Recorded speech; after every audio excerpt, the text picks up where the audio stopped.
ఓకేనా? జై శ్రీకృష్ణ. అంతరాయతి విరూపశాంతయే శాంత పావనమచింత్య వైభవం తం నరం వపుషి కుంజరం ముఖే మన్మహే కిమపి తుందిలం మహః. వసుదేవసుతం దేవం కంసచానూరమర్దనం దేవకీ పరమానందం కృష్ణౌ వందే జగద్గురుం. జననీ జన్మభూమిశ్చ స్వర్గాదపి గరీయసి మాతృదేవో భవ. వేదాలలో అత్యంత ముఖ్యమైనటువంటి ఋగ్వేదంలో ప్రారంభమైనటువంటి పురుష సూక్తం. సృష్టికి ముందు చైతన్యం మాత్రమే ఉండేది. అంటే భగవంతుడు పూర్ణ పురుషుడై ఉంటాడని, పూర్ణ పురుషుడు తర్వాత తను విరాట పురుషుడుగా తనను తాను పావు భాగంలో ఈ ప్రపంచాన్ని తయారు చేసుకున్నాడని, అందులోపల యజ్ఞ పురుషుడుగా ఇక్కడ ఉన్నటువంటి సృష్టి మొత్తాన్ని తయారు చేశాడని, యజ్ఞ పురుషుడిని కొద్దిసేపటికి బ్రహ్మ అనుకుందాం. తర్వాత మనకున్నటువంటి ఇంద్రియాలు, మనకున్నటువంటి ప్రకృతి ఇవన్నీ కూడా తయారయ్యాయని, వీటన్నిటి లోపల తనే ఆత్మగా వాసుదేవుడు రూపం లోపల ప్రవేశించి జీవుడుగా తయారయ్యాడని, జీవ రూపంలో ఉన్నటువంటి పురుషుడుగా అయ్యాడని, ఈ విధంగా 4 రకాల పురుషులుగా ఉన్నటువంటి దాని గురించి చెప్పేదాన్ని పురుష సూక్తము అంటారు అన్నటువంటి విషయాన్ని మనము తెలుసుకున్నాం. గత వారం తెలుసుకున్నది ఏమిటి? గత వారం ఏం తెలుసుకున్నామంటే అన్ని రూపాలలో ఆయననే వచ్చాడు. సమస్త రూపాలలో వేదాహమేతం పురుషం మహంతం ఆదిత్యవర్ణం తమసస్తు పారే సర్వాణి రూపాని విచిత్య ధీర నామాని కృత్వా భివదన్ యదాస్తే. సో ఏ విధంగానైతే అన్ని రూపాలలో ఆయననే, అన్ని రూపాలు సమస్త నామ రూపాలను సృష్టించి తానే అందులో ఒక క్రియాశీలమైనటువంటి పాత్రను తీసుకున్నాడు. క్రియాశీలం అంటే ఏంటి? యాక్టివ్ పాత్ర. ఇప్పుడు ఆత్మ అనేటటువంటి చైతన్యం లేకపోతే ఈ శరీరం ఏ విధంగానైతే నడవదు, అదే విధంగా తను ఒక మహిమాన్వితుడు లాగా, ఒక సూర్యుడు లాగా, ఒక చైతన్యం లాగా, ఒక ఆదిత్యుడు లాగా ప్రకాశిస్తూ అంధకారాన్ని మొత్తాన్ని పోగొడుతూ అందరి లోపల కూడా రూపం లోపల వ్యాపించి ఉన్నటువంటి వాడి గురించి నేను తెలుసుకున్నాను. వేదాహం, వేద్ అంటే తెలుసుకున్నా నేను, అహం నేను, విద్ అహం నేను తెలుసుకున్నాను. ఎవరిని తెలుసుకున్నాను? ఆ మహాత్ముడైనటువంటి ఆ పురుషుణ్ణి. ఎలా ఉన్నాడు ఆ పురుషుడు? ఆదిత్యవర్ణం, సూర్యుడు లాంటి ప్రకాశంతోని తమస్సుని దూరం చేసేదానికి దగ్గరగా ఉన్నటువంటి ఆ మహానుభావుని నేను తెలుసుకున్నాను అని చెప్పి తర్వాత శ్లోకంలో పోతాం. గత వారం తెలుసుకున్న శ్లోకం అది. ఇప్పుడు తర్వాత శ్లోకం ఏంటి? ధాతా పురస్తాత్ యం ఉదాజహార శక్రః శక్రః ప్రవిద్వాన్ ప్రదిశః చతస్రః. ఇది ఏం చెప్తున్నాడు ఈ మంత్రం లోపల? అయితే మనకు ఇంతకు ముందు చెప్పుకున్నటువంటి మంత్రము, తర్వాత 18వ మంత్రము 19వ మంత్రము మనం డైరెక్ట్ గా చెప్పుకున్నాము. దాని ప్రకారం ఏంటంటే ఆ భగవంతుని తెలుసుకుంటే నాకు ఇక మోక్షం తప్ప మరి ఏది లేదు అన్నటువంటి విషయాన్ని మనం తెలుసుకున్నాం. ఇప్పుడు దానికి కొన్ని ఎడిషనల్ శ్లోకాలు కూడా కలవడం వల్ల ఆ శ్లోకాల యొక్క వివరణ కూడా తెలుసుకున్నాం. ఇదేంటి? ధాత 1 2 3 4 5 6 7 8 9 11 2 3 4 5 6 7 8 9 10 11 అంటే ఇదేంటి? త్రిష్టుప్ ఛందస్సు లోపల రాసినటువంటి శ్లోకం. ధాత పురస్తాత్ యం ఉదా జహార శక్రః ప్రవిద్వాన్ ప్రదిశశ్చతస్రః. అవునా? కరెక్టేనా ట్యూను? ఇది మనకు త్రిష్టుప్ ఛందస్సు. తమేవం విద్యానమృత భవతి నాణ్యః పంథా అయనాయ విద్యతే. ఇది శ్లోకము మన స్టైల్లో చదువుకుంటే. ఇది ఒరిజినల్ వేదం ప్రకారం చదివేటటువంటి శైలి వేరు ఉంటుంది. మనం కేవలం త్రిష్టుప్ యొక్క ట్యూన్ లోపల చదువుకున్నాం. ఇది ఒక్కసారి పద విభజన చేసుకోవడానికి, పదచ్ఛేదం చేసుకోవడానికి ప్రయత్నం చేస్తాం.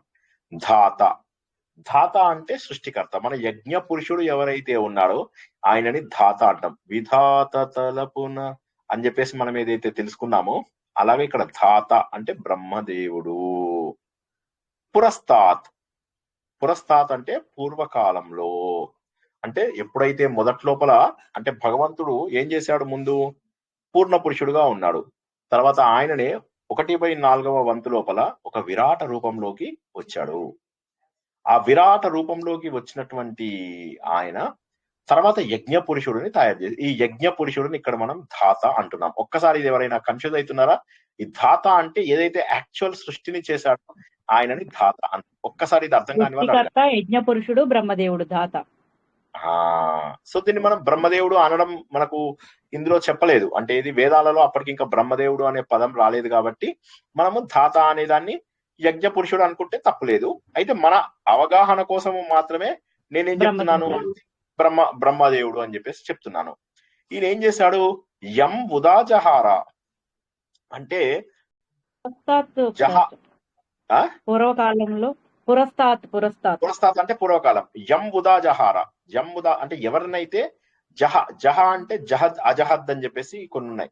ఇక్కడ ఉదాజహార అంటే ఏంటంటే ఎవరినైతే ప్రకటించాడో, ఎవరినైతే మేనిఫెస్ట్ చేశాడో, ఎవరినైతే వెల్లడి చేశాడో, నేను ఈయనను చూశాను అని చెప్పేసి డిక్లేర్ చేయడం. ఉదాజహారం అంటే డిక్లేర్ అని గుర్తుంచుకోండి. ఓకే, ఎవరినైతే సృష్టి ఆరంభం లోపల ఆ పరమ పురుషుడు గురించి ఎవరినైతే చెప్పాడో, నంబర్ 1. ఓకేనా, జస్ట్ మరొకసారి గుర్తుంచుకోండి. ఇప్పుడు ఏం తెలుసుకుంటున్నాం మనము అంటే, పరమ పురుషుడు సృష్టి మొత్తం తయారు చేసేశాడు. ఆ సృష్టి లోపల అందరి లోపల ఆయన వ్యాపించి ఉన్నాడు అనేటటువంటిది మనకు ఇంకా డౌట్ లేదు. ఇక్కడ వరకు మనకి ఎటువంటి డౌట్ కూడా లేదు. ఇప్పుడు ఉన్నదల్లా ఏంటి, ఎవరిని తలుచుకుంటే మోక్షం వస్తుంది. ఈ విషయాన్ని మనం ఆల్రెడీ తెలుసుకున్నాం. ఇక్కడ ఏం చెప్తున్నారు, ఈ ధాత ఎవరినైతే పూర్వకాలం లోపల ప్రకటితం చేశాడో పరబ్రహ్మ అనేవాడు ఒకడు ఉన్నాడు అని చెప్పేసి. ఉదాహరణకి దీన్ని మనం ఎలా చెప్పుకోవాలి అంటే, దీన్ని చెప్పడానికి మనకు శృతి గీతలు వచ్చాయి. శృతి గీతల లోపల ఏమైంది, బ్రహ్మదేవుడు చెప్తాడు, నేను కాదు సృష్టి మొత్తం చేసింది, నాకంటే కూడా ఒక ఆయన పవర్ఫుల్ పర్సన్ ఉన్నాడు, ఆయన పరబ్రహ్మ అని చెప్పేసి చెప్తాడు. సో ఎవరైతే సృష్టికర్త అయినటువంటి బ్రహ్మదేవుడు పరబ్రహ్మ ఉన్నాడు అని చెప్పేసి ఎవరినైతే డిక్లేర్ చేశాడో, నంబర్ 1, కేస్ 1. కేస్ 2 చెప్పండి ఏంటి డౌట్ ఉందా? హలో చంద్రకళ గారు, ఏం లేదు సార్, చెప్పండి సార్. ఏం లేదు సార్, చెప్పండి. సో తర్వాత ఏమొచ్చింది, శక్ర ప్రవిద్వాన్ అంటే, శక్ర అంటే ఇంద్రియాల యొక్క అధిపతి. సో మనం ఏమనుకుంటామంటే, పెద్ద దేవుడు ఎవరు, మనకు వేదాల లోపల అందరికంటే పెద్ద దేవుడు ఎవరు, ఇంద్రుడు, అగ్ని. అవునా? ఈ శక్ర అంటే ఇంద్రుడు, అంటే ఇంద్రియాలన్నిటికీ కూడా అధిపతి అయినటువంటి దేవుడు. ప్రవిద్వాన్, విద్వాన్ అంటే తెలుసుకున్నవాడు అయినవాడు. విద్వాన్ అనే పదం మీరు విన్నారా లేదా ఇంతకు ముందు? విద్వాన్ సర్వత్ర పూజతే అని చెప్పేసి అంటారు కదా. విద్వాన్ అంటే అన్ని తెలుసుకున్న, ప్రవిద్వాన్ అన్నిటినీ చక్కగా తెలుసుకున్నటువంటి వాడు. మామూలుగా తెలుసుకోలేదు ఈయన, చక్కగా తెలుసుకున్నటువంటి వాడు. ఆయన ఏమంటున్నాడు, ప్రదిశ చతస్రః. చతస్రః అంటే నాలుగు దిక్కులలో చక్కగా వ్యాప్తి చెందినటువంటి వాడు, 4 దిక్కులలో ఉన్నటువంటి వాడు. 4 దిక్కులలో చతస్ర ప్రదిశ అంటే 4 దిక్కులలో వ్యాపించి ఉన్నటువంటి అతని గురించి తెలుసుకున్నారు. ఎవరు తెలుసుకున్నారు? ఇప్పుడు 2 కేసులు వచ్చాయి. ఒకటేమో ధాత, రెండవదేమో శక్రః. ధాత అంటే ఎవరు, మనకు బ్రహ్మదేవుడు లాంటి ఒక యజ్ఞ స్వరూపుడు. తర్వాత వచ్చినటువంటిది ఏంటి, మన ఇంద్రియాలన్నిటికీ కూడా అధిపతి అయినటువంటి దేవుడు ఎవరైతే ఈ ప్రపంచమంతా కూడా వ్యాపించి ఉన్నాడని మనము ఇంద్ర సూక్తం ద్వారా తెలుసుకున్నామో, ఇంద్రుడునే దేవుడుగా మనము వేదాలలో, అగ్నినే దేవుడుగా మన వేదాలలో ఇలా చూస్తున్నాం. కాబట్టి ఆ అందరిలోకి పెద్ద దేవుడు అయినటువంటి ఇంద్రదేవుడు ఎవరైతే ఉన్నాడో, ఆయన ఎవరైతే 4 దిక్కులలో వ్యాపించి ఉన్నాడు అని చెప్పేసి ఏ పరబ్రహ్మ గురించి అయితే చెప్పాడో, అది తం ఏవన్ విద్వాన్, తం దానినే తెలుసుకున్నటువంటి వాడు. ఈ విధంగా తెలుసుకున్నటువంటి వాడు ఎవరైతే ఉంటాడో అమృత. ఎప్పుడవుతాడు అమృత అంటే, మరణం లేనివాడు అవుతాడు. ఎప్పుడవుతాడు? ఇక్కడే, ఈ లోకంలోనే. ఇహ భవతి, ఇక్కడే అవుతాడు. అయనాయ, అయన అంటే మనం ఇంతకు ముందు కూడా తెలుసుకున్నాము. అయనము అంటే ఒకటేమో ప్రయాణము, ఇంకోటేమో ప్రయాణం యొక్క లక్ష్యమైనటువంటి మోక్షము. అయనాయ, అయనము కొరకు అనగా మోక్షము కొరకు అన్య పంథాః న విద్యతే. అన్య పంథ అంటే పథ్, దారి. అన్య వేరొక దారి, న విద్యతే ఇంకా లేదు. ఇందులోపల పదం ముందు పదచ్ఛేదం తెలుసుకున్నాం కదా. పదచ్ఛేదం అర్థం కాని వాళ్ళు ఒక్కసారి అడుగుతారా? ఏ పదం మీకు అర్థం కాకపోయినా అడగండి. తం శ్లోకం ఏవన్ విద్వాన్ అంటే అతడిని తెలుసుకున్నవారానా? తం ఏవం, తం ఏవం అంటే ఈ విధంగా, ఇలా ఇలా, ఏవం అంటే ఈ విధంగా, ఈ తం విధంగా అంటే అతన్ని ఆయనని, యం అంటే ఎవరైతే, తమ్ అంటే ఆయనని, అతన్ని ఆయనని. ఆ, విద్వాన్ అంటే సహతౌతే తెలుసుకున్నవారు. అండి. విద్వాన్ అంటే సహతౌ తెలుసుకున్నవారు. రైట్. సహతౌతే తం తౌతాన్ తం తేన తౌతాన్. తాభ్యాం తస్మై. ఆ తం అన్నమాట ఇక్కడ. తం. ఈ తం యొక్క ఈ భాగం ఏంటి? యం. యం అంటే ఎవరు? యథా తథా, యథా తథా, తథా. అలా అలా యా త అనేది అయితే వస్తుందో దాని గురించి అన్నమాట ఇక్కడ మనం. యం ఎవరినైతే అని చెప్పి మొదట్లో ఎవరినైతే బ్రహ్మదేవుడు, ఎవరినైతే ఇంద్రుడు తెలుసుకొని ఉన్నారో ఓ పరబ్రహ్మని, తం విద్వాన్ మనం కూడా ఆయనని కనుక తెలుసుకోగలిగితే, అంటే మన పుస్తకాల్లో చెప్పబడిన, ఎవరితో చెప్పబడింది? ఎవడు పడితే వాడు, అడ్డమైన వాడు చెప్పలేదు, విధాత చెప్పాడు. వేదాలలో అందరికంటే కూడా పెద్ద దేవుడైనటువంటి ఇంద్రుడు చెప్పాడు. ఎవరి గురించి చెప్పాడు? ఆ పరబ్రహ్మ గురించి. తం ఏవం విద్వాన్, ఆయనని ఈ విధంగా తెలుసుకున్నవాడు. ఏ విధంగా తెలుసుకున్నవాడు? ఆయననే పరబ్రహ్మగా తెలుసుకున్నవాడు. అమృత ఇవ భవతి. ఇక్కడే ఇహ అంటే ఇక్కడ, ఇహలోకం అంటాం కదా, ఇహలోకం, ఇహలోకం పరలోకం. సో ఇహలోకంలో ఇహ భవతి అవుతాడు. ఏమవుతాడు? అమృత భవతి. మృతము లేనటువంటి వాడు, మరణము లేనటువంటి వాడు అవుతాడు. ఎవడు మరణం లేని వాడు అవుతాడు? ఎవరైతే పరబ్రహ్మ ఉన్నాడు అని చెప్పి గుర్తించగలుగుతాడో. పరబ్రహ్మ ఉన్నాడని ఎవరు చెప్పారు? ప్రూఫ్ ఏంటి మనకు? ఏంటి ప్రూఫ్ చెప్పండి? వేదాలు సార్. వేదాలు. వేదాలా? పురుషుడు బ్రహ్మ చెప్పారు సార్. ఇంద్రుడు బ్రహ్మ, అగ్ని చెప్పారు. ఇంద్రుడు, బ్రహ్మదేవుడు ఇంద్రుడు చెప్పారు. వేదాలలో అందరికన్నా పెద్ద దేవుడైన ఇంద్రుడు చెప్పాడు. ఇంద్రుడు చెప్పాడు. బ్రహ్మ, వీళ్ళిద్దరూ కూడా పురస్తాత్, ఎప్పుడో పాత అంటే పురాణ సమయంలో, ఓల్డ్ టైంలోనే మొదట్లోనే ఆయనను ప్రకటించారు, ఒక పరబ్రహ్మ ఉన్నాడు అని చెప్పేసి. బ్రహ్మదేవుడిని అడుగుతారు అందరూ, సృష్టి ఎలా జరిగింది చెప్పు అంటే, నాకు కూడా లేదు, మా నాన్న తెలుసు అని అంటాడు. నారదున్నాడు, నాకు తపహలాగా తెలుసుకున్నాం. నేను తపస్సు చేసుకుంటూ పోయాను. 5 సంవత్సరాల తపస్సు చేసిన తర్వాత నాకు రూపం కలిసింది. అది పరబ్రహ్మ రూపమైనటువంటి విష్ణుమూర్తి అని చెప్తాడు. అక్కడ రూపం చెప్తాడు. ఒకటే గుర్తుంచుకోండి, వేదానికి పురాణానికి ఏంటి? వేద రూపం లేనటువంటి ఒక చైతన్యాన్ని మనం చేస్తాం. అది పురాణాలు అంటే రూపం ఒక చైతన్య స్వరూపాన్ని తెలియజేస్తారు. ఇది అర్థం కాదు. వాయిస్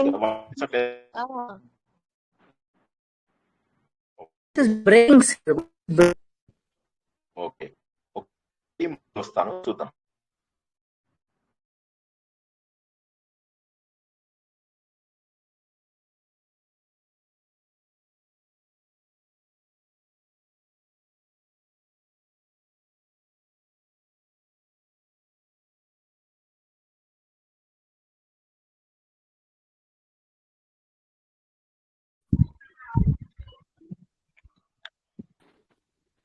ఇప్పుడు మనం ఏం తెలుసుకుంటాం? సినిమాల గురించి చెప్పినంతసేపు మాత్రం డిస్టర్బెన్స్ రాలేదు సార్. పురుష సూక్తం చెప్పగానే మొదలైంది. ఇప్పుడు దీన్ని బట్టి ఏది ఇంపార్టెంటో అర్థమైపోయిందా?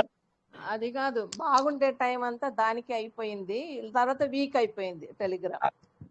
అంటే ఇది టెలిగ్రామ్ది ఇంకా తప్పదు. ఓకే సరే, మనం ఎక్కడ దాకా వచ్చాము? క్లియర్ గానే ఉందా? వాయిస్ క్లియర్ గానే ఉందా? వేదాలలో అందరికన్నా పెద్ద దేవుడైన ఇంద్రుడు బ్రహ్మ పురాతన సమయంలోనే ఆ పరబ్రహ్మ ఉన్నాడని ప్రకటించారు. అంతవరకు బాగా వినపడింది. దీన్ని మనము ఏం చెప్పుకున్నాము? వేదంతోని పురాణంతోని కంపేర్ చేసుకుంటూ చెప్పాం. వేదంతోని పురాణంతోని ఏం కంపేర్ చేసుకుని చెప్పాం మనము? వేదంలో ఏమో నిరాకారమైనటువంటి, రూపము లేనటువంటి పరబ్రహ్మ గురించి తెలియసుకోవడం చెప్తాం మనము. పురాణాలలో ఏంటంటే రూపం ఉన్నటువంటి భగవంతుడి గురించి చెప్తాం. ఒక్కసారి ఎవరన్నా చెప్తారా నేనేమన్నాను ఇప్పుడు? వేదాలలో నిరాకార స్వరూపమైన పరబ్రహ్మ గురించి చెప్తాము, పురాణాలలోనేమో రూపం ఉన్న పరబ్రహ్మ గురించి చెప్తారు. కరెక్ట్. ఇప్పుడు మనకు పురాణాలలో సులువుగా అర్థమవుతుంది, చూసుకోండి కావాలంటే. పురాణాలలో ఏమవుతుంది, బ్రహ్మదేవుని అడుగుతారు, ఎవరు దీని అంతటికి మూలము నువ్వేనా అంటే, నేను మూలం కాదు, విష్ణు మా అని డాడీ చెప్తారు. ఉన్నాడు ఒక ఆయన అని చెప్పేసి ఏం చేస్తాడు అప్పుడు ఆయన, నాకు తెలీదు, నేను నిద్ర లేచేసరికి నాకేమీ అర్థం కాలేదు, నేను ఒక పద్మం యొక్క మూలలో ఉన్నాను, ఆ పద్మం యొక్క మొదలు తెలుసుకుంటూ వెళ్ళేసరికి అప్పుడు నాకు ఆ పరబ్రహ్మ తెలిసాడు, కానీ తెలియడానికి నేను 1000 సంవత్సరాలు తపహ అని వినిపించింది, తపస్సు చేయమని చెప్పి, అలా తపస్సు చేశాక చివరికి నేను ఆయనను చేరుకున్నాను ఆ పరబ్రహ్మని అని చెప్పేసి దివ్యమంగళ రూపంలో ఉన్నటువంటి పరబ్రహ్మని చెప్తాడు. ఇది మనకు సులువుగా అర్థమవుతుంది, కానీ వేదంలో అంత సులువుగా మనకు అర్థం కాదు. అందుకే వేదాలు అర్థం చేసుకోవడం జనరల్ గా కష్టం. కానీ ఇక్కడ మనకు వేదంలో ఏం చెప్పారు అంటే, ఆ పరబ్రహ్మ ఎలా ఉన్నాడయ్యా అంటే, ఆ పరబ్రహ్మ అత్యద్భుతంగా ఉన్నాడు, వెలుగుతూ ఉన్నాడు, మనం ఇంతకు ముందు తెలుసుకున్నాము, అజ్ఞానానికి అవతల వైపు ఉన్నాడు, ఇలాంటి డిస్క్రిప్షన్ ఇవ్వగలుగుతారు తప్పితే మనకు వేరే రకమైనటువంటి ఆలోచన లేదు. మనకేంటి, పరబ్రహ్మ ఎలా ఉన్నాడు అంటే, అబ్బా చాలా అద్భుతంగా ఉన్నాడు పరబ్రహ్మ, వెలుతురుతో ఉన్నాడు, ఇలా చెప్తారు. కానీ మనకు పురాణాలు వచ్చేసరికి ఏమవుతుంది, చక్కగా దేవుడి ఒక రూపం ఇచ్చేస్తారు, ఆ రూపాన్ని అర్థం చేసుకోమని చెప్తారు. అది ఈజీ అవుతుంది, పురాణాలలో మనకు సులువు అవుతుంది. ఇక్కడ మనకు వేదంలో కష్టం అవుతుంది. ఇందులోపల ఏం చెప్తున్నాడు, ఏ పరబ్రహ్మనైతే మనకు బ్రహ్మ ద్వారా, ఏ పరబ్రహ్మనైతే మనము ఇంద్రుడి ద్వారా తెలుసుకున్నామో, ఆ పరబ్రహ్మ గురించి తెలుసుకున్న వాడికి మరణం లేదు, ఇక్కడే వాడు అమృతుడు అవుతాడు, మోక్షం పొందడానికి మరే మార్గము లేదు. నా అన్యపంథ, ఇంకొక మార్గము లేదు, నా అన్యపంథ విద్యతే, ఇంకొక మార్గం లేదని తెలుసుకో, ఇంకొక మార్గమే లేదు, ఆ పరబ్రహ్మని తెలుసుకోవడం మాత్రమే ముఖ్యమైనటువంటిది, ఆ పరబ్రహ్మ గురించి తెలుసుకోవడం మాత్రమే మనకు ముఖ్యమైనటువంటిది, ఇంకా మరేది కూడా కాదు. సో కాబట్టి మనం ఇదే విషయాన్ని మనము ఇంతకు ముందు తెలుసుకున్నటువంటి ఒక శ్లోకంలో కూడా తెలుసుకున్నాం. ఈ రోజుతో మనము పురుష సూక్తం పూర్తి చేసుకుందాం అన్నప్పుడు ఇలాంటిదే తెలుసుకుని, అందులోపల మోక్షం తెలుసుకోవడానికి పరబ్రహ్మం తెలుసుకుంటే చాలు అన్నటువంటి విషయాన్ని తెలుసుకున్నాం.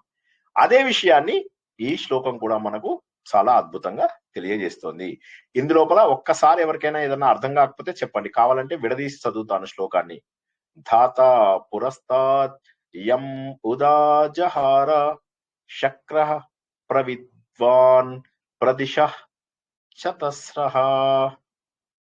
ఫస్ట్ లైన్ క్లియరా? ఏదైనా ఒక పదం అర్థం కాకపోతే అడగండి. శక్ర ప్రవిద్వాన్ ప్రదిశః, అది ప్రదిశః అని వచ్చింది, సా వచ్చింది కాబట్టి విసర్గ మీకు సాగా మారిపోతుంది, విసర్గ సాగా శతస్త్రం. చతస్రః ప్రదిశః. వినండి ఒక్క నిమిషం, చెప్పండి సార్. చక్ర అంటే ఇంద్రుడు. చక్ర అంటే ఇంద్రుడు, ఇంద్రియాల అధిపతి, దేవుడు. ప్రవిద్వాన్ అంటే చక్ర, అన్ని తెలుసుకున్నవాడు. ప్రవిద్వాన్ అంటే అన్ని తెలుసుకున్నవాడు, విద్వాన్ అంటే ఏంటి, అన్ని తెలుసుకున్నవాడు, ప్రవిద్వాన్ అంటే అన్ని చక్కగా తెలుసుకున్నాడు. ప్ర అని ఎప్పుడు వచ్చినా కూడా తిష్ట, ప్రతిష్ట, ఓకే, అలా ప్ర అని వచ్చింది అనుకోండి, ప్రకృష్టమైనటువంటి అని మీనింగ్ అన్నమాట, అంటే గొప్పదైనటువంటి. ప్ర ప్ర ప్ర అని ఎప్పుడు వచ్చినప్పుడు ప్రవిద్వాన్ అంటే చాలా చక్కగా తెలుసుకున్నటువంటి అని మీనింగ్ అన్నమాట. ప్రవిద్వాన్ ప్రదిశః, ప్రదిశః అన్ని దిశలలో చక్కగా, ప్రదిశః ప్రకృష్టంగా, దిశలలో ఎన్ని దిశలలో, చతస్రః 4 దిశలలో ఉన్నటువంటి వాడు. ఎవరు? యం ఉదాజహార, ఎవరినైతే ఆయన చెప్పాడో ఇక్కడ ఉన్నాడు అని చెప్పేసి ఆయన ప్రకటించాడో, ఆయన ఎవరైతే ఆయన డిక్లేర్ చేశారో, మనం డిక్లేర్ చేస్తే కుదరదు, శ్రీనివాస్ చెప్తే అది ప్రమాణం కాదు, బ్రహ్మదేవుడు చెప్తేనే అది ప్రమాణము, ఓకేనా. శక్ర కూడా అది అన్నాడు అన్నమాట, ఆయన కూడా చక్కగా తెలుసుకున్నాడు, బ్రహ్మదేవుడు చెప్పాడు, ఇంద్రుడు తెలుసుకున్నాడు అని. అది బ్రహ్మదేవుడు అంటున్నాను, అక్కడ బ్రహ్మదేవుడు అనే పదం మీరు వాడకండి, కేవలం మీకు అర్థం కావాలనే చెప్తున్నా. ధాత అనేటటువంటి పదాన్ని వాడండి, లేదా యజ్ఞపురుషుడు అనేటటువంటి పదాన్ని వాడండి. శక్ర అనే దాన్ని ఇంద్రుడు అన్నా తప్పులేదు, ఎందుకంటే ఇంద్రుడు మీకు వేదాలలో ఉంటాడు కాబట్టి. ఓకేనా, క్లియరా? హలో, కట్ అయింది నాకు గుర్తు పెట్టేసుకోవాలా? చక్ర అనేది అంతే గుర్తు పెట్టుకోవాలంటే ఇంద్రియాల అధిపతి దేవుడని, అంతే అంతే. నెక్స్ట్ తర్వాత వచ్చిందేంటి, తమేవం తం ఏవం విద్వాన్ అమృత ఇహ భవతి బహతి అయనాయ భవతి అన్య పంథ న విద్యతే. అన్య నేను కావాలనేది విడగొట్టు చదువుతున్నాను. న అన్య పంథ అయనాయ విద్యతే తమేవం విద్యానమృత ఇహ భవతి నాణ్య పంథ అయనాయ విద్యతే అన్నాడు. ఇందులో ఏదన్నా పదం అర్థంగా అందుందా? తం ఏవం విద్వాన్, తం ఏవం విద్వాన్. ఈ విధంగా తం ఆయనని విద్వాన్ తెలుసుకున్నటువంటి వాడు అమృత ఇహ భవతి అమృతుడై ఇక్కడే అమృతుడైతాడు, ఇక్కడే అమరుడవుతాడు, ఇక్కడే మరణం లేనివాడవుతాడు. నా అన్య పంథా ఇంకొక మార్గము అయనాయ విద్యతే మోక్షము కొరకు ఇంకొకటి లేదని గుర్తుంచుకో. Clear? Yes or no? Clear sir.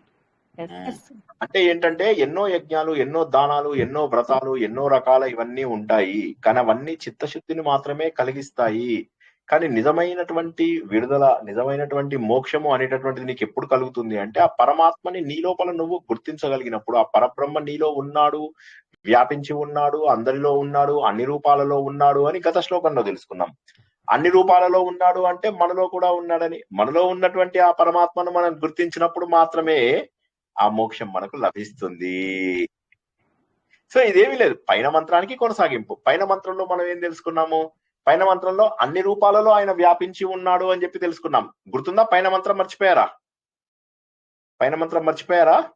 వేదాహమేదం తమసస్తు వేదాహమేతం పురుషం మహంతం ఆదిత్యవర్ణం తమసస్తు పారే సర్వాణి రూపాని విచిత్య ధీరః నామాని కృత్యాభివదన్ యథాస్థే. యథాస్థే అంటే అన్ని చోట్ల నిండి నిబిడీకృతమై ఉన్నటువంటి వాడు. ఓకేనా? అలా ఆయనని తెలుసుకోవడానికి.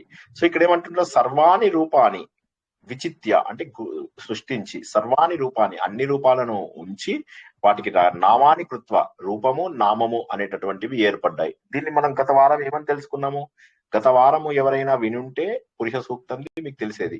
ఆవులు, కుక్కలు ఉంటాయి. ఏ కుక్క అంటే నేను కుక్కని అని దానికి తెలుస్తుందా? మనం పెట్టుకున్న పేరు అది. నామాని ఇవన్నీ కూడా వాటికి కొన్ని పేరు పెట్టేసేసి ఆ పేర్లతో వాటిని పిలుస్తూ ఎక్కడైతే అన్ని రూపాలలో కూడా ఆయన ఉన్నాడో రకరకాల జంతువులను సృష్టించి, నామరూపాలను సృష్టించి అన్నింటిలో కూడా ఉన్నటువంటి ఆ భగవంతుడి గురించి తెలుసుకోవాలి అని ఇంతకు ముందర శ్లోకంలో. ఇప్పుడేంటి? ఆ భగవంతుడు అందరిలో ఉన్నటువంటి భగవంతుడిని పరబ్రహ్మ అని చెప్పేసేసి మనకు ధాత చెప్పాడు, శక్రహ చెప్పాడు. వీళ్ళిద్దరూ చెప్పడం వల్ల నాకేమర్థమైతుంది? ఆయనను తెలుసుకుంటే నాలో ఉన్నాడు అని చెప్పి తెలుసుకుంటే చాలు. నేనేదో వ్రతాలు, ఏవో నోములు, ఏవో ఇవి చేయడాలు, పోటెత్తినటువంటి భక్తులు ఇవన్నీ అవసరం లేదు. నాకు పోటెత్తక్కర్లేదు. మాటకి పోటు ఎందుకు ఎత్తుతారో అర్థం కాదు జనాలు. పోటెత్తడం అంటే ఏమిటది? అక్కడికి వెళ్ళి ఎందుకు అలా పోటెత్తడం? అంత ఇది అలా చేసే బదులుగా నాలో భగవంతుడు ఉన్నాడని తెలుసుకుంటే సరిపోతుంది అన్నటువంటి విషయాన్ని మనం ఇక్కడ తెలుసుకుందాం.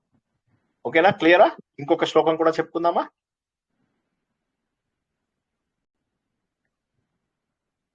చెప్పండి సార్. కట్ అయిపోయిందా? కాల్ కట్ అవ్వలే కదా? ఓకే. ఇది మళ్ళీ ఒకసారి విడదీసి చదువుతాను. ఒకసారి ప్రతిపదార్థం చూసుకోండి. యజ్ఞేన యజ్ఞం అయజంత దేవాహ. ఓకే, పదం విడదీసుకొని చూసుకుంటారా ఒకసారి? నేను పంపించనా లేకపోతే మీ దగ్గర ఉందా ఇది? ఒక్క నిమిషం. ఉంది సార్. ఉంది సార్. ఉంది సార్.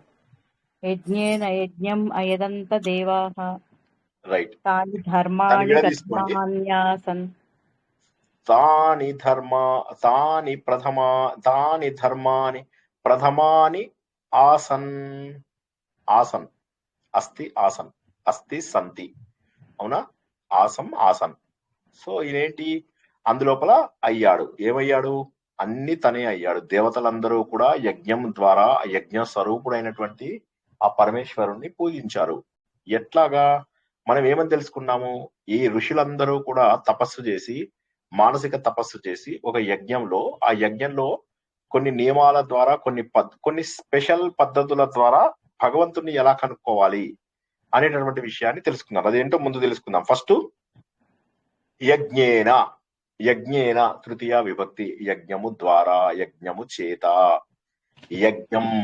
యజ్ఞ స్వరూపుడైనటువంటి తం ఆ భగవంతుడు అన్నమాట. యజ్ఞం యజ్ఞేన యజ్ఞం, యజ్ఞము ద్వారా యజ్ఞ స్వరూపుడు అయినటువంటి అయజంత, అయజము అంటే పూజించడం. ఏమని పూజించారు? ఎవరు పూజించారు? దేవాహ, దేవాహ యజ్ఞేన యజ్ఞం అయజంత.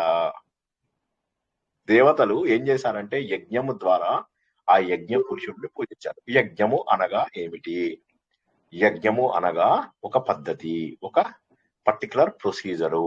యజ్ఞము అనగా ఒక ప్రత్యేకమైనటువంటి పని ద్వారా భగవంతుణ్ణి ఇన్వోక్ చేశారు. ఏం చేశారు చూద్దాం. తాని, తాని అంటే దాని వల్ల ఆ పనులు ఏవైతే ఉన్నాయో ఆ పనులు, తాని ఆ పనులన్నీ కూడా, ధర్మాని ఆ పనులన్నీ కూడా, ఆ ధర్మాలు అలాంటి పనులన్నీ కూడా, తాని ధర్మాని ఆ పనులన్నీ కూడా, ప్రథమాని ఆసన్ అంటే మొట్టమొదటి నియమాలు అయ్యాయి అవి. అంటే ఏవైతే మొట్టమొదట పరబ్రహ్మని కనుక్కోవడం కోసము దేవతలందరూ ఏదైతే యజ్ఞము చేశారో ఆ యజ్ఞ నియమాలే ఈ ప్రకృతి ధర్మాలు అయ్యాయి. అవే మనం కూడా చేయాలి. ఉదాహరణకి ఒక్కసారి అర్థం చేయించడానికి ట్రై చేస్తాను చూడండి. మీ అమ్మా నాన్న ఇది చేస్తున్నప్పుడు ఆయన అంటారు ఆచమనం చేయండి అనగానే హరి ఓం కేశవాయ స్వాహ గుర్రు గుర్రు గుర్రు అని తాగకూడదు. అలాగా జస్ట్ ఒక చుక్క తీసుకుని అలా వేసుకోవాలి. ఎక్కడికి పడాలి? అది డైరెక్ట్ గా కొండ నాలుక దగ్గరికి పడాలి. అది మనకు యూరిన్ ద్వారా వెళ్ళకూడదు, శరీరంలో శక్తిగా కలిసిపోవాలి. ఇది మనకు తల్లిదండ్రులు నేర్పిస్తారు. ఎలా నేర్పిస్తారు? బుర్ర బుర్ర తాగేస్తూ ఉంటారు వాటిని. ఏదో పెద్ద ఏమంటారు అమృతం చేసినట్టుగా. అమృతం అవ్వాలి. అది ఎలా అవుతుంది అమృతము అంటే నువ్వు దాన్ని ఈ కొండ నాలికలో పడేలాగా వేసినప్పుడు. సో కాబట్టి అలా చేస్తే ఏమవుతుంది? పిల్లలు కూడా దాన్ని చూసి నేర్చుకుంటారు. పిల్లలు అంటే ఎక్కువ నీళ్ళు కూడా పోసుకోవద్దు అంటారు కదా సార్. ఒక్క చుక్క కందిపప్పు గింజ మునిగేంత నీళ్లు మాత్రమే పోసుకోవాలి. Correct correct. మిరప గింజ, కందిపప్పు కూడా కాదు, మిరప గింజ మునిగేంత అని అంటారు అన్నమాట. ఆ గింజ ఆ లోపల డాట్ ఎలా పడుతుంది సార్? ఆ కొండ నాలుగు దగ్గర అది నాలుగు పడుతుందా? మీదనే స్ప్రెడ్ అయిపోతుంది. ఇలా ఉంది కదా, ఇలాంటి ఒక చుక్క తీసుకుంటాం. అవును, ఎక్కువ ఒక డాటే కొద్దిగా, చాలా కొద్దిగా, మరి ఒకటే చుక్క కాదు. ఇలా ఒక చుక్క వేసుకున్నా నేను. వేసుకున్నావా? ఉద్ధరణిలో సగం సార్, చిన్న ఉద్ధరణిలో. అయిపోయింది లోపలికి. నాకు ఇప్పుడు నాలుక మీద పడలేదు తెలుసా? ఇప్పుడు నేను మీకు వేసుకున్నాను కదా, అది నాకు నాలుక మీద పడలేదు. చెయ్యి ఎంగిల్ కాకుండా వేసుకోవడం. అది శరీరానికి అంటుతుంది. అండ్ మీకేమవుతుందంటే అది మనకు విసర్జన ప్రక్రియ ద్వారా వెళ్ళిపోదు. అదన్నమాట. అంటే శరీరానికి పడుతుంది అని, అందుకే అది అమృతం అవుతుంది. ఓకే, ఇక్కడ ఏమవుతుంది? తల్లిదండ్రులు చేసినటువంటి పనిని పిల్లలు చూసి నేర్చుకుంటారు. అంటే తల్లిదండ్రులు చేసినవే నియమాలు ధర్మాలు అవుతాయి. ఇంతవరకు ఎస్ఆర్నో అర్థమైందా లేదా చెప్పండి ఫస్ట్. అవును సార్. అర్థమైందా? ఇప్పుడు నెక్స్ట్ చూద్దాం. తే మహిమానః. దీన్ని ఇలా విడదీద్దాం. తే మహిమాన, తే ఆ మహిమాలలో, ఆ మహిమలు. నాకం, నాకం అంటే ఏంటి? అకం అంటే దుఃఖం. ఒకసారి పదాన్ని మనం విడదీసుకుందాము. నా అకం, అకం అంటే దుఃఖం. అకము అంటే ఏంటి? దుఃఖము. చెప్పండి ఒకసారి. అకము అంటే ఏంటి? అకం అంటే దుఃఖం. దుఃఖము. నాకం అంటే దుఃఖం అంటే ఏంటి? అకం అంటే దుఃఖం, నా అకం అంటే దుఃఖం లేనిది. దుఃఖం లేనిది. దీన్నే స్వర్గము అంటారు. మీరు ఆ పాట జ్ఞాపకం ఉందా మీకు? ఓ మహాత్మా, ఓ మహర్షి, ఏది గెలుపు ఏది ఓటమి అని ఆ పాట వస్తుంది కదా, అందులోపల అంటాడు ఏది నరకం ఏది నాకం, ఏదనేకం ఏది ఏకం, ఓ మహాత్మా ఓ మహర్షి అని అందులోపల అంటాడు. నరకం నాకం. నాకం అంటే స్వర్గం. నాకం అంటే స్వర్గం. అంటే దుఃఖము లేనటువంటిది, దుఃఖము లేనటువంటిది. సచంతే అంటే పొందుతారు. ఇప్పుడు ఈ పద్ధతి మనకు తెలిసిపోయింది. ఎప్పుడైతే తల్లిదండ్రులు చేస్తున్నటువంటి పనిని పిల్లలు గనక చూసి దాన్ని నేర్చుకుంటారో ఆ మహిమ చేత తే మహిమానః నాకం సచంతే. హ సచంతే, హ అనేది గట్టిగా అక్కడ ఒత్తిడి అన్నమాట. హ సచంతే గ్యారంటీగా పొందుతారు. హ అంటే ఇక్కడ గ్యారంటీ.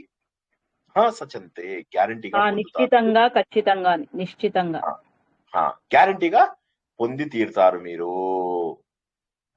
పొంది తీరుతారు. తర్వాతది యత్ర పూర్వే. యత్ర పూర్వే అంటే యత్ర అంటే యత్ర యత్ర ఎక్కడ రఘునాథ కీర్తనం, ఎక్కడెక్కడైతే అని. యత్ర ఎక్కడైతే పూర్వే అంటే పురాతన కాలం నాటి సాధ్యాహ దేవాహ అంటే సాధ్యులు అనేవాళ్ళు దేవతలు ఎవరైతే ఉన్నారో మనకు వాళ్ళందరూ ఉన్నారో అక్కడికి చేరుకుంటారు. సంతి అంటే ఉన్నారు. అంటే ఈ స్వర్గం అనేటటువంటి ప్లేస్ ఏదైతే ఉందో, ఈ స్వర్గం అంటే ఏంటి, మనకు అనుకున్నట్టుగా ఇంద్రుడు, తర్వాత అక్కడ కొంతమంది బ్రాహ్మణులు కూర్చొని, ఇది కాదు. దుఃఖము లేనటువంటి ప్లేస్ అంటే సత్ చిత్ ఆనందమయమైనటువంటి ఒక స్థలము ఏదైతే ఉన్నదో, ఆ సత్ చిత్ ఆనంద రూపమైనటువంటి ఆ స్థలము, ఆ స్థలాన్ని నువ్వు చేరుకోవాలి. ఆ స్థలం ఎవరెవరు చేరుకున్నారో తెలుసా? ఇంతకు ముందు దేవతలు, సాధకులు, వీరందరూ కూడా అక్కడ చేరుకున్నారు. ఆ చేరుకున్నటువంటి ప్లేస్ నువ్వు ఎలా తెలుసుకోగలుగుతావు? యజ్ఞ రూపంలో దేవతలు నీకు అందించిన ప్రొసీజర్ ద్వారా. మళ్ళొకసారి చెప్తా. ఇంట్లోపల సత్యనారాయణ వ్రతం చేస్తున్నారు, మీకు మోక్షం వస్తుంది అనుకోండి కొద్దిసేపటికి. మీ పూర్వీకులు ఎవరైతే చేశారో, మీ అమ్మ నాన్న ఉన్నారు, వారు మంచిగా మనస్ఫూర్తిగా చేశారు దాన్ని, దేవత యొక్క పూజని. ఆ పద్ధతి ద్వారా వాళ్ళు దేవతల లోకానికి చేరుకున్నారు.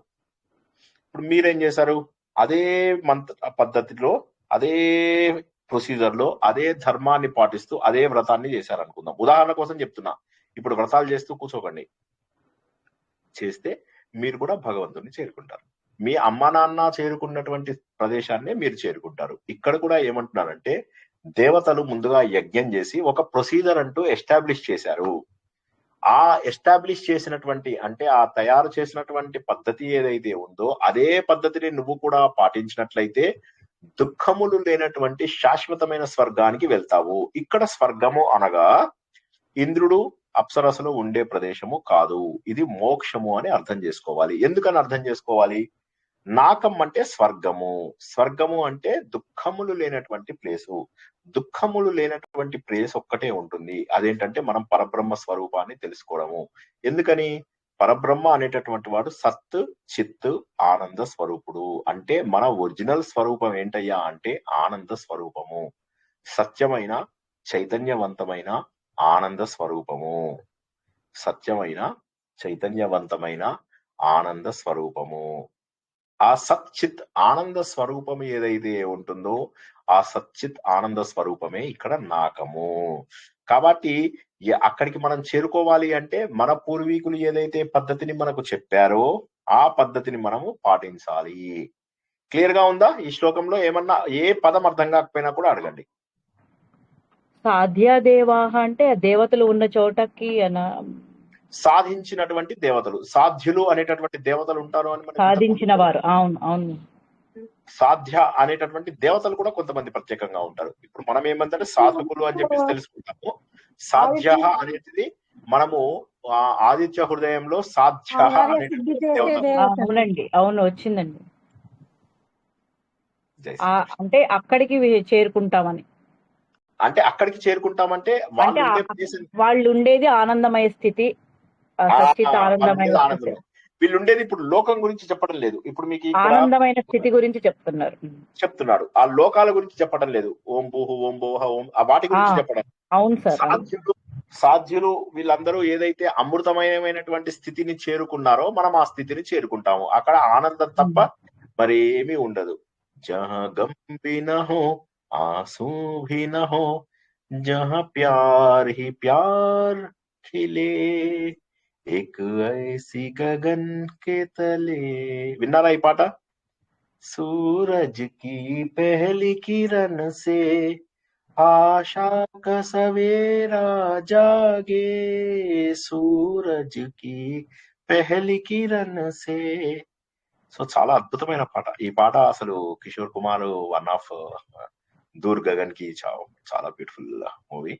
సో ఎనీవే, సో అలాగా ఏంటంటే ఎక్కడైతే మనకు దుఃఖము, ఎక్కడైతే బాధలు, ఎక్కడైతే ఏ కష్టాలు లేనటువంటి ఒక ప్లేస్ ఉందో అక్కడికి తీసుకెళ్తాను. ఆ చల్కే తుజే మై లేకే చలు ఏక్ ఐసి గగన్ కే తలే జహా గమ్ భీ నా హో ఆంసూ భీ నా హో ప్యార్ హి ప్యార్ ఫలే ఏక్ ఐసి గగన్ కి తలే. చాలా బ్యూటిఫుల్. అలాంటి ప్లేస్ ఒకటి ఉన్నది, అటువంటి ఒక ఆనందమయమైనటువంటి ప్లేస్ ఒకటి ఉన్నది. ఆ ప్లేస్ కి మనం అందరము కూడా వెళ్తాము. అంటే ఏంటి, దేవతలందరూ ఒక యజ్ఞాన్ని చేయడం ద్వారా, ఒక యజ్ఞము అనగా ఒక క్రమ పద్ధతిలో చేసినటువంటి పని. అంటే అదే ఆ చేయడం ద్వారా ఏమైనాయి, కొన్ని ప్రొసీజర్స్ తయారయ్యాయి. ఆ ప్రొసీజర్స్ ను గనక నువ్వు పాటించినట్లయితే, నువ్వు వారు ఏదైతే ప్రాంతాన్ని చేరుకున్నారో నువ్వు అక్కడికే చేరుకుంటావు, ఆ పరమ పదాన్ని నువ్వు చేరుకుంటావు అనేటటువంటి అత్యద్భుతమైనటువంటి విషయాన్ని తెలుసుకున్నాం. అంటే పురుష సూక్తంలో ఏం తెలుసుకుంటాం, మళ్ళొక్కసారి క్లుప్తంగా చెప్పి ఆపుకుందాం. పురుష సూక్తంలో ఏం తెలుసుకుంటాం అంటే, సృష్టి ఎలా ఏర్పడిందో తెలుసుకుంటాం. తెలుసుకున్న తర్వాత ఆ సృష్టికి కారణము పరబ్రహ్మ అని తెలుసుకుంటే నీకు మోక్షం వస్తుంది అంటాడు. సింపుల్. ఒక నలుగురు చెప్పండి పురుష సూక్తం అంటే ఏంటి, ఒకరి తర్వాత ఒకరు చెప్పండి. పురుష సూక్తంలో ఏం నేర్చుకుంటాం మనం? సృష్టి ఎలా ఏర్పడింది అంటే సృష్టి ఏర్పడిన క్రమం ఒకటిను, అక్కడ మోక్షాన్ని అంటే అన్ని ఆ భగవంతుడి నుంచే వచ్చాయని తెలుసుకుంటాము. మనమే బ్రహ్మం అని తెలుసుకోవటం.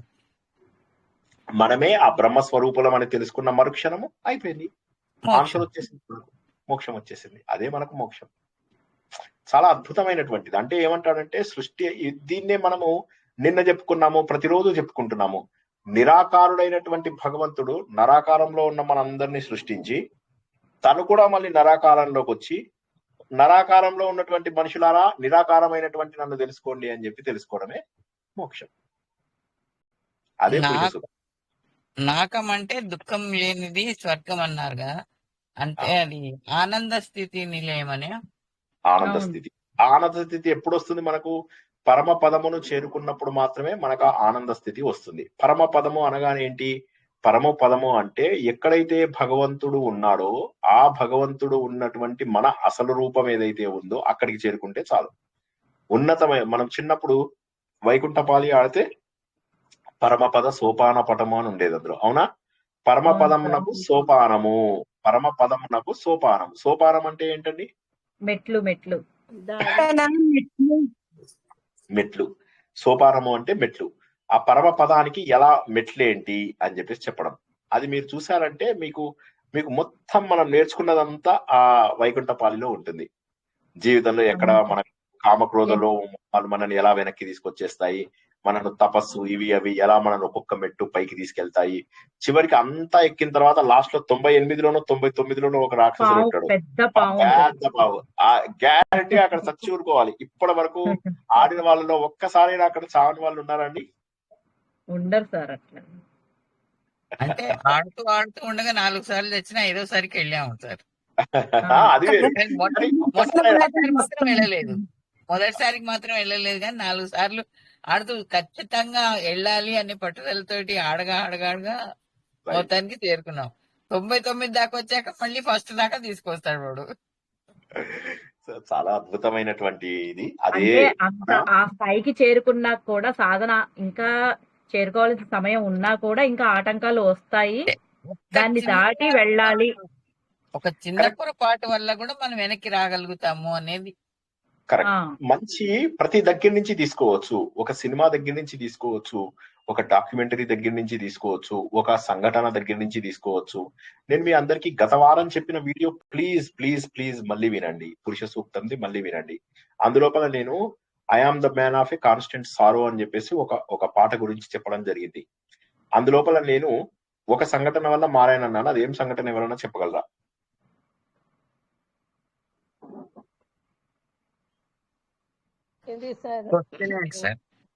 ఇది ఒకసారి ఒక ఇది ప్రవచనం లాంటిది జరిగినప్పుడు, అది మీరు ఎప్పటిదో చెప్తున్నారు? Last week the.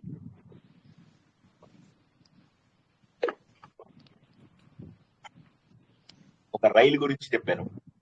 రైలు మన జీవితంలో ఎలాంటి మార్పులు చేస్తుంది ఫస్ట్ క్లాస్ లో చెప్తూ, ఆ పాట లోపల వాడు చెప్తాడు ఇలా నార్దర్న్ రైలు దగ్గరికి వెళ్తాను అని చెప్పడము. నేను ఆ రైలు దగ్గరికి వెళ్తూ అక్కడ అమెరికాలో బాధపడుతూ ఉండేవాడిని. నాకు అర్థమయ్యేది కాదు ఏంటి లైఫ్ ఏమైతుంది, ఇలా నేను కారులో ఆఫీస్కి వెళ్ళడము, ఇలా ఉద్యోగం చేయడము, ఇదేనా నా లైఫ్ అని చెప్పేసి చాలా రోజుల పాటు మదన పడుతుండేవాడిని. సో అది ఎందుకు, అదొక్కసారి వినండి మళ్ళీ మీకు ఈజీగా. అంటే మీకు అర్థమవుతుంది. మనం ఏంటంటే ప్రతి చోట నుంచి నేర్చుకోగలుగుతాము. ఏది కూడా అనవసరమైనటువంటిది కాదు. మనం మాట్లాడుకునే ప్రతి మాట కూడా మీకు ఎక్కడో ఒక చోట ఉపయోగపడేదే అని గుర్తుంచుకోండి. మనం సినిమా కబుర్లే చెప్పుకున్నా సరే అది మీకు జీవితంలో ఉపయోగపడేదే. ప్రతి చోట మనము సందేశాన్ని పెట్టుకునే చెప్పుకుంటాం అన్నటువంటి విషయాన్ని మీరు అందరూ గుర్తించగలగాలి. మీ అందరి లోపల కూడా ఆ పరిణతి వచ్చి ఉండాలి. సో ఇక్కడ నేనేమన్నా నా చిన్న సంఘటన నన్ను మార్చేసింది. ఒక రైలు లోపల ఇలా ఎందుకు జరుగుతోంది అన్నటువంటి చిన్న సంఘటన నా లోపల ఎంత మథనం కల్పించింది అనేది మనం గుర్తించాం. అదే విధంగా ఇది లోపల కూడా చూసుకున్నట్లయితే మనము ఇవన్నీ నేర్చుకోవడానికి కానీ వీటికి కానీ ముందు మన లోపల కావలసినటువంటి ఆ పరిశుద్ధ తత్వం కావాలి. మన లోపల రకరకాల భావాలలో ఎదగగలిగేటటువంటి శక్తి కావాలి మనకు. అది మనకు అన్నిటికంటే కూడా ముఖ్యము. గత వారం చెప్పినవి వినండి ఒకసారి. మీరు వింటే మీకు అనిపిస్తుంది అనమాట ఎంత ఇదిగా ఎంత డీటెయిల్ గా తెలుసుకున్నామో మనం గత వారం. చాలా డీటెయిల్ గా తెలుసుకున్నాం. సో అందులో కూడా ఈ ఆత్మబోధ వింటూ వింటూ మిగతా అన్ని మర్చిపోయాను సార్. ఇదే వినాలి, ఇది రాయాలి అనేది ఆత్మబోధ వినటంలోనే సరిపోతుంది. కరెక్టే గానీ అది ఎంతసేపు ఇప్పుడు నేను ఇవాళ ఫాస్ట్ లో పెట్టుకున్నాను. 1 అవర్ది నాకు సుమారుగా 30-35 మినిట్స్ లో అయిపోయింది. 30 మినిట్స్ టైం లేదంటే I don't think that is. అంటే వినటం అవుతుంది సార్, వినటం అవుతుంది కానీ నోట్స్ రాయాలంటే మాత్రం టైం. నోట్స్ రాయక్కర్లేదు, జ్ఞాపకం ఉంచుకోగలిగితే చాలు. ఇప్పుడు మీరు ఇలా అని చెప్పి ఒకటి చెప్తే ఒకటి మర్చిపోతే లాభం ఏంటి? మా పాప ఉంది, మా పాపకి ఏంటంటే నీకు సూపర్ మార్క్స్ వచ్చాయమ్మా, ఎక్సలెంట్ అన్ని, కానీ మ్యాథమెటిక్స్ లో ఒక 10 మార్కులు తక్కువ వచ్చాయి, ఈసారి మ్యాథమెటిక్స్ లో బాగా తెచ్చుకోవాలంటే ఓకే అనేది. అక్కడ కింద టీచర్స్ రాస్తారు కదా, డూ వెల్ ఇన్ మ్యాథమెటిక్స్ అని. ఓకే డాడీ అనేది. నెక్స్ట్ టైం ఏం చేసేది? మ్యాథమెటిక్స్ లో 100 వచ్చేవి, హిందీలో 80 వచ్చేవి. Do well in Hindi. అప్పుడు మళ్ళీ ఏం చేసేది? నెక్స్ట్ టైం హిందీ బాగా అన్ని వింటాం సార్, అన్ని నేర్చుకుంటాం. కూడా అంతే సార్. అది వింటే ఇది గుర్తుంది, అది వింటే ఇది. అదే అంటున్నాను. కానీ మనం చెప్పుకునే తత్వం అన్నిట్లలో ఒకటే. ఇందాక చెప్పుకున్న పెద్ద సినిమా గురించి చెప్పుకున్నా అదే చెప్పుకున్నాము. మనం లాస్ట్ వీక్ చెప్పుకున్నటువంటి I am the man of constant sorrow గురించి చెప్పుకున్నా అదే చెప్పుకున్నాము. సో ఇవాళ చెప్పుకున్నటువంటి పురుష సూక్తంలో అదే చెప్పుకున్నాము. చెప్పుకునే తత్వం ఒకటే, ఉదాహరణలు వేరు అంతే. సో అది తెలుసుకోవడానికి అందరూ ప్రయత్నం చేయండి. వీలైనంత సాధన ద్వారా మాత్రమే ఇది దొరకగలుగుతుంది. ఎందుకంటే ప్రాబ్లం ఏమొస్తుందంటే మనం ఆ వైకుంఠ పాలి అని కాదు, మనకు చిన్నప్పటి నుంచి కూడా మనకు ఆ అని స్టార్ట్ చేసేటప్పుడు ఏమంటారు? అమ్మ, ఆవు, ఇల్లు, ఈశ్వరుడు అంటారు. అమ్మ అంటే ఏంటి? తల్లి, ధర్మం నేర్పిస్తూ ఉంటుంది. ఆవు అంటే సంపదలను ఇస్తుంది, అంటే అర్థం. ఇల్లు అంటే ఏంటి? భోగభాగ్యాలు అంటే కామం. లాస్ట్ లో వచ్చేది ఈశ్వరుడు అంటే మోక్షము. ఏమొచ్చాయండి? అమ్మ, ఆవు, ఇల్లు, ఈశ్వరుడు అంటే లాస్ట్ కు మోక్షం సార్. ధర్మార్థ కామ మోక్షాలు. అమ్మ ధర్మం నేర్పిస్తుంది, ఆవు అర్థం నేర్పిస్తుంది, ఇల్లు కామం నేర్పిస్తుంది, ఈశ్వరుడు ధర్మార్థ కామ మోక్షాలు నేర్పిస్తుంది.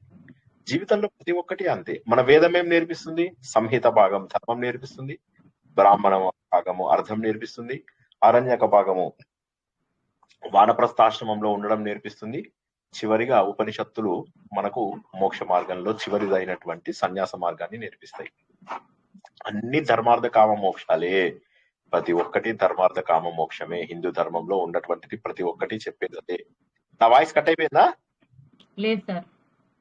చంద్రకళ గారు బ్రాహ్మణం, అరణ్యకం, ఉపనిషత్తులు, ధర్మార్థ కామ మోక్షాలు.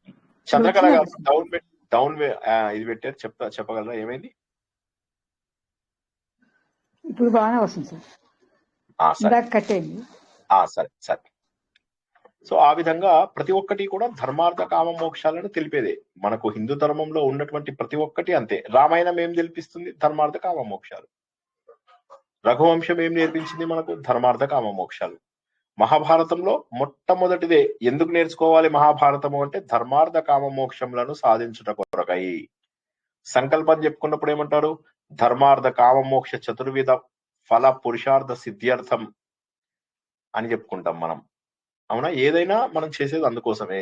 ఆ సత్యాన్ని గుర్తిస్తే హిందూ మతంలో వైకుంఠపాలి నుంచి కూడా మనము తత్వాన్ని నేర్చుకోవచ్చు. వైకుంఠపాలి ఉన్నదే తత్వం. ఆ సత్యాన్ని అందరూ కూడా గుర్తించి సరైనటువంటి సాధన చేస్తారు. ఆత్మ సుఖము వీడి నీ ఆట కొరకు పాత్ర పోషణ చేసి సూత్రధారి విశ్రమించదని పాదం ఆశ్రయించి పరమ కరుణాంతరంగా శ్రీ పాండురంగ. జై శ్రీకృష్ణ. ఇంకేమన్నా జై ప్రశ్నలు శ్రీ ఏమన్నా జై శ్రీకృష్ణ. రేపు మనకు నమస్తే పెద్దన్న. నమస్తే సార్, బాగున్నారా? బాగున్నాండి. వండర్ఫుల్. నూతకి శిక్ష వరకు పూర్తి చేసుకొని మళ్ళీ వచ్చినందుకు మీకు ప్రత్యేక ధన్యవాదాలు. థ్యాంక్ యూ సార్, ధన్యవాదాలు. అయింది అవగానే బాగ్ లెవెల్ బాధ్యత కూడా ఇవ్వడం జరిగింది. ఒక్కరికే ఇచ్చారు ఈసారి బాగ్ లెవెల్ బాధ్యత.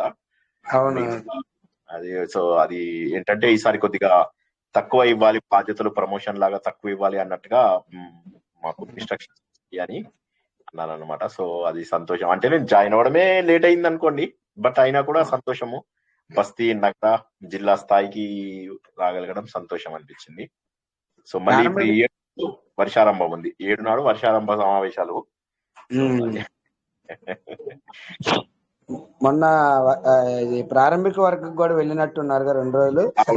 అవునండి అవునండి, ప్రారంభిక వర్గం ప్రారంభించాము. 2 రోజుల పాటు నేను ఒక రోజు భౌతిక్ తీసుకున్నాను, ఇంకో రోజు గోష్ఠి ఐటమ్ తీసుకున్నాను. పిల్లలు ఉన్నారు, పెద్దవాళ్ళు ఉన్నారు. పిల్లలు 12 ఏళ్ల నుంచి 13 ఏళ్ల నుంచి పిల్లలు 62 ఏళ్ల వరకు కూడా ఉన్నారు.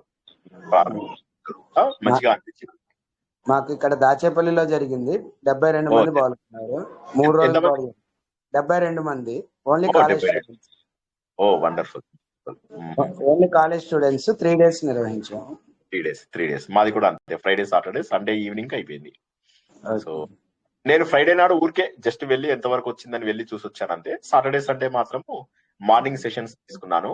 ఎందుకంటే మాకు ఇక్కడ సద్భావన మీటింగ్స్ ది మళ్ళీ ఆయన వచ్చారు 4 o'clock కి మాకు ఆ మీటింగ్ ఉండే. గోపాల్ గారు సద్భావన టీం నుంచి గోపాల్ గారు వచ్చారు, అఖిల భారత అధికారి. అందుకని చెప్పేసి నాకు 4 o'clock నుంచి 7:30 వరకు ఆ రోజు ఇక్కడ జరిగింది ప్రోగ్రామ్ అని. నేను ఇక ఓన్లీ మార్నింగ్ ది మాత్రమే సెషన్స్ తీసుకున్నాను అనమాట. మాకు భరత్జీ వచ్చారు సద్భావన సదస్సుకి. Okay okay wonderful. Okay, SN కాలేజీలో జరిగింది. 475 మంది పాల్గొన్నారు. ఓ సూపర్ సూపర్. సో ఇక్కడ కూడా అంతే సిమిలర్, అంతే మంది వచ్చారు. ఇక్కడ కూడా సుమారుగా 500-600 మంది వచ్చారు అంతే. అన్ని గ్రామాల నుంచి ప్రయత్నం చేసి అన్ని గ్రామాల నుంచి కూడా అటెండ్ అయ్యే విధంగా చూసుకున్నాము. అన్ని కుల పెద్దలు, విశిష్ట వ్యక్తులు. వండర్ఫుల్. సరే, ధన్యవాదాలు. ధన్యవాదాలండి. మాట్లాడదాం అనుకుంటున్నాను, కుదరట్లేదు. కరెక్ట్ ఇద్దరు బిజీగానే ఉంటున్నాం కదా. మీ గురించి అప్పుడు టీమ్మేట్స్ చెప్తూ ఉంటారు, ఉత్తర కూడా చాలా బాగా నేర్పిస్తున్నారు అని చెప్పేసి అందరూ కూడా మంచి ఇది చెప్తూ ఉంటారు మీ గురించి. సార్ మీ గురించి, మీ ఇద్దరి గురించి ఏమనుకుంటానంటే సార్, నైట్ ఏమో మీరు సూర్యుడు లాగా వెలుగుతారు సార్, పెద్దన సార్ ఏమో మార్నింగ్ వస్తారు కానీ చంద్రుడు లాగా ఉంటారు సార్. ఒకళ్ళు వేడి, ఒకళ్ళు చల్లదనం సార్. చాలా బాగా ఓపికగా చెప్తారు సార్. నా దగ్గర కాదండి, మీరు రాత్రి క్లాస్ లో చెప్పండి అని అంటారని పెద్దలు సార్. రాత్రి శ్రీనివాస్ సార్ దగ్గర చెప్పండి అమ్మా, నా దగ్గర కాదు మీ కబుర్లు అంటారు. బాగా అలవాటు అయిపోయింది సార్. ఆ టైంకి కరెక్ట్ గా మెలకు వచ్చేస్తుంది. మంచి పద్ధతి అది, ఒక అలవాటు రావడం అనేది. మీరు అన్నట్లు ఎంత మందికి చెప్పినా ఎవరు రావట్లేదు సార్. అప్పుడు ఎక్కడ లేస్తాం 5కి అంటారు, ప్రవచనాలు అనమంటే 9కి ఎట్లా వింటామంటారు. పారాయణాలకైతే మాత్రం 100 మంది ఉంటున్నారు సార్. అదే కదా, ఏదైనా కూడా సులభమైన మార్గంలో వెళ్ళాలి అనే కోరిక జనాల్లో ఉన్నంత వరకు కూడా మార్పు రాదు. మార్పు రావాలి అంటే ఖచ్చితంగా శారీరకంగాను మానసికంగా ఇదైనా కష్టమే ఉంది సార్. మీరు చెప్తుంటే మేము వింటున్నాం, మేమేం చేస్తున్నాము. కరెక్ట్ చెప్పట్లేదు జనాలు ఎవరు. ఎన్నిసార్లు ఎంత మందికి చెప్పినా ఏదో ఒక చెప్తారు. శ్రీకృష్ణ భగవానుడు ఏమంటాడంటే, వేలాది మందిలో ఏ కొద్ది మందో రియలైజ్ అవుతారు. ఆ రియలైజ్ అయిన ఏ కొద్ది మందిలో కొద్ది మంది మాత్రమే సాధించగలుగుతారు. ఏ కొద్ది మందో సాధించగలుగుతారు. అంతే జీవితంలో ఏదైనా కూడా అంతే. అది ఆ కొద్ది మందిలో సుగుణా గారు ఒక్కరు సార్. తెలివితేటలు అసలే ఎక్కువ, నాకు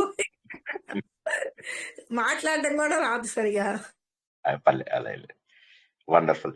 ఎనీవే, సో మళ్ళీ మనము రేపు రాత్రి ఏంటి మనకు భగవద్గీత. ఓకే, 18వ అధ్యాయంలో మరొక 2-3 శ్లోకాలని తెలుసుకుందాము. అన్నిటికంటే ముఖ్యం ఏంటంటే భగవద్గీతలో గత వారం మిస్ అయినట్టున్నాం మనము. మోక్షానికి సన్యాసానికి తేడా తెలుసుకుంటున్నాం. వీలైతే ఒక్కసారి చూసుకోండి ఇప్పటి వరకు ఏం తెలుసుకున్నాం అనేది. అది కాక ఏ కర్మ చేయడానికైనా కూడా 5 కారణాలు ఉంటాయి అనేది ఇది మాకు RSS లో కూడా ఒక టాప్ ప్రయారిటీ. అధిష్టానం అని ఏదైతే మనం శరీరంగా చెప్పుకుంటామో ఆ అధిష్టానంని మాకు RSS లో కూడా ఒక ప్రత్యేకమైన డెఫినేషన్ ఉంది. అది కూడా రేపు నేను చెప్పడానికి ట్రై చేస్తాను. ఈ అధిష్టానం అంటే కేవలం శరీరమేనా? ఓకే, శ్రీకృష్ణుడు చెప్పిన దాన్ని బట్టి శరీరం అన్నమాట. మనం ఇంకా కూడా దాన్ని ఏ విధంగా అన్వయించుకోవచ్చు అనేది రేపు తెలుసుకుందాం. ఓకే, 5 ఏ కర్మ చేయడానికైనా 5 హేతువులు ఉంటాయి అనేటటువంటి విషయాన్ని రేపు మరింత వివరంగా తెలుసుకుందాం. కాస్త గత వారం వీడియో చూసేసి వస్తే మీకు ఈజీ అవుతుంది, చెప్పడం నాకు కూడా సులభమవుతుంది. అది తర్వాత ఇంకోటి ఏంటంటే కొత్త బ్యాచ్ నారాయణీయం మనము ప్రారంభించబోతున్నాము. సో కాబట్టి ఏం చేస్తామంటే మనము వచ్చే వారం నేను పుష్కరాలకు ఎప్పుడు వెళ్తానో తెలియదు కాబట్టి సాటర్డే మధ్యాహ్నము, సండే, మండే, ట్యూస్డే ప్రతిరోజు కూడా మనం ఓన్లీ నారాయణీయమే చెప్పుకుంటాం. అంటే భాగవత రహస్యాలు చివరి చాప్టర్స్ అంటే 10వ స్కందము యొక్క ఉత్తర భాగము, 11వ స్కందము, 12వ స్కందము అంటే 75 నుంచి 100 వరకు ఉన్నటువంటి దశకాలు మాత్రమే మనకు ప్రతిరోజు నడుస్తాయి. మళ్ళొకసారి చెప్తున్నాను, నారాయణీయం కొత్త బ్యాచ్ మనకు వచ్చే నెలలో ప్రారంభమవుతుంది. అంతలోపల మనము ప్రవచనాలు పూర్తి చేసుకోవాలి. కాబట్టి మనం ఏం చేస్తామంటే వచ్చే వారం ఉన్నటువంటి 2-3 క్లాసులు మిస్ అవుతాం. అది కూడా నేను పుష్కరాలకు వెళ్లే డేట్ బట్టి పుష్కరంకు వెళ్లే రోజు వరకు కూడా మనం ప్రతిరోజు కూడా భాగవతము అనగా నారాయణీయాన్నే తెలుసుకుంటాము. 76వ దశకం నుంచి 100వ దశకం వరకు ఎన్ని వీలైతే అన్ని చెప్పుకుంటాము. మళ్ళీ నేను పుష్కరం నుంచి వచ్చాక కూడా అదే కొనసాగించుకుంటాం. చెప్పుకొని నారాయణీయాన్ని పూర్తిగా మనము కంప్లీట్ చేసేద్దాం. 2 వారాలలో నారాయణీయాన్ని పూర్తి చేద్దాం. మీకు కూడా ఒక కంటిన్యూటీ ఉంటుంది కాబట్టి చాలా బాగుంటుంది. అన్ని కూడా ఒకేసారి మొత్తం విన్నా ఇది ఉంటుంది. తర్వాత నా దగ్గర ఒక చిన్న పుస్తకం ఉంది, మీకు చూపిద్దాం అనుకున్నాను. ఎక్కడ పెట్టాను? సరే, రేపు నాకు ఒక్కసారి జ్ఞాపకం చేయండి. రేపు మాత్రం యథావిధిగా భగవద్గీత ఉంటుంది. ఎల్లుండి విష్ణు సహస్రనామము బదులుగా నారాయణీయం ఉంటుంది. సాటర్డే నాడు పొద్దున్న నారాయణీయం ఉంటుంది. సాటర్డే రాత్రి మళ్ళీ యక్ష ప్రశ్నలు యథావిధిగానే ఉంటుంది. నేను చెప్తాను ఎప్పటికప్పుడు కనీసం 4-5 క్లాసులు.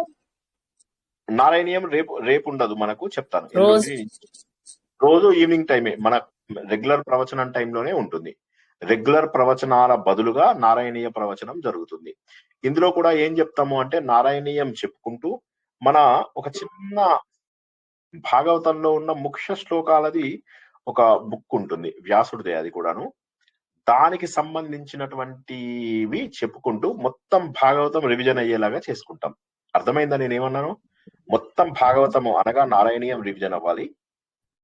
76 నుంచి 100 వరకు ఉన్న దశకాలను పూర్తి చేసుకోవాలి. ఇది మనకున్న టార్గెట్. అంటే దశమ స్కందములోని ఉత్తర భాగము, ఏకాదశ స్కందము, ద్వాదశ స్కందము. ఓకేనా? దశమ స్కందము, ఏకాదశ స్కందము, ద్వాదశ స్కందము. ఇవి మనము శ్రీకృష్ణుడి యొక్క ముఖము, పాలభాగము, తర్వాత సహస్రారము, ఇవి మనము తెలుసుకుంటాం అన్నమాట.